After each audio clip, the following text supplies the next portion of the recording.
कारण आमच्या इकडे अनेक वेळा अशा तक्रारी येतात की ऑर्केस्ट्रा बारच्या नावाने काही लोक डान्स बार चालवतात किंवा आता ऑर्केस्ट्रा बारमध्ये तिथे महिलांना काम करण्याची मुभा आहे, परवानगी आहे, ती कोर्टाने दिलेली आहे, पण त्याचा काही ठिकाणी दुरुपयोग देखील होत नसेलच असं मी म्हणत नाही. मला निश्चितपणे वाटतं की एवढं शक्य आहे. त्यामुळे आपण जे पनवेलचं सांगितलेलं आहे त्याची तपासणी पुन्हा एकदा केली जाईल. नेहमी तिकडच्याच तक्रारी जास्त येतात, तो जो आपला सगळा भाग आहे त्या बेल्टच्या.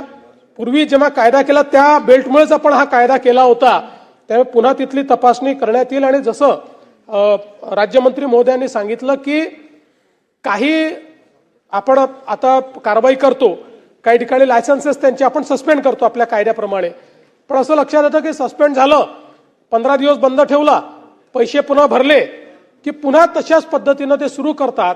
त्यामुळे कालच आम्ही त्याचे आदेश दिलेले आहेत की एकदा सगळ्या निर्णयांची तपासणी करून त्यांना जी काही फेअर सुनावणी असते किंवा प्रिन्सिपल ऑफ नॅचरल जस्टिस असतो याचा एकदा नीट विचार करून 3 वेळा किंवा 5 वेळा असं काहीतरी एक आपल्याला ठरवावं लागेल की जर त्यांचं उल्लंघन झालं तर मात्र मग त्यांना परमनंटली ते बंद करण्याचा कायद्यामध्ये तरतूद करायची.